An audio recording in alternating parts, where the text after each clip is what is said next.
नमस्कार, the analyst ब्याङ्करको आजको भिडियोमा हजुरहरूलाई स्वागत छ। यो रिटर्न अन एसेट्स अर्थात् सम्पत्तिमा प्रतिफलको सटिक जानकारी हो। कुनै पनि कम्पनीले आफ्नो भवन, मेसिन वा नगद जस्ता सम्पत्तिहरू प्रयोग गरेर कति मज्जाले प्रफिट वा नाफा कमाइरहेको छ भन्ने कुरा यसले प्रष्ट पार्छ, जुन तपाईँ हामी जस्ता लगानीकर्ता र ब्याङ्कहरूका लागि एकदमै महत्त्वपूर्ण हुन्छ। पहिलो कुरा, यसको मुख्य अवधारणा र सूत्र के हो त?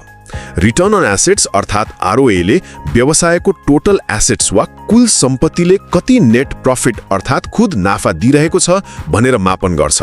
सूत्र एकदम सजिलो छ है। खुद नाफालाई कुल सम्पत्तिले भाग गर्ने अनि 100 ले गुणन गर्ने।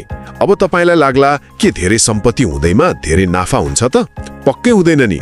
एउटा ठूलो मेसिनको आकार होइन, त्यसले कति उत्पादन दिन्छ भन्ने कुरा पो मुख्य हो। दोस्रो, यसलाई एउटा सजिलो उदाहरणबाट बुझौं।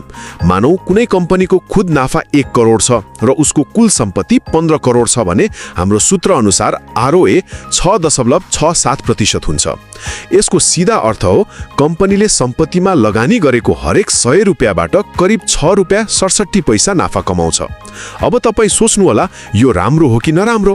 हेर्नुस्, सामान्यतया 5% भन्दा माथिको आरओएलाई निकै राम्रो मानिन्छ। अन्त्यमा यसको खास काम के त? ब्याङ्क र वित्तीय विश्लेषकहरूले कुनै पनि व्यवसायलाई लोन अर्थात् ऋण दिनु वा लगानी गर्नु अघि यही सूचक हेर्छन्। यसले व्यवस्थापकहरूले स्रोत साधनको कतिको सदुपयोग गरिरहेका छन् भनेर जाँच्ने छर्लङ्ग ऐनाको काम गर्छ। उच्च रिटर्न अन एसेट्स नै कुनै पनि व्यवसायको बलियो व्यवस्थापन र स्रोतको सही उपयोग प्रमाणित गर्ने सबैभन्दा भरपर्दो वित्तीय सूचक हो। आजको भिडियो मन परेमा हाम्रो युट्युब च्यानललाई सब्स्क्राइब गरिदिनु होला। फेरि अर्को भिडियोमा भेट हुनेछ। धन्यवाद।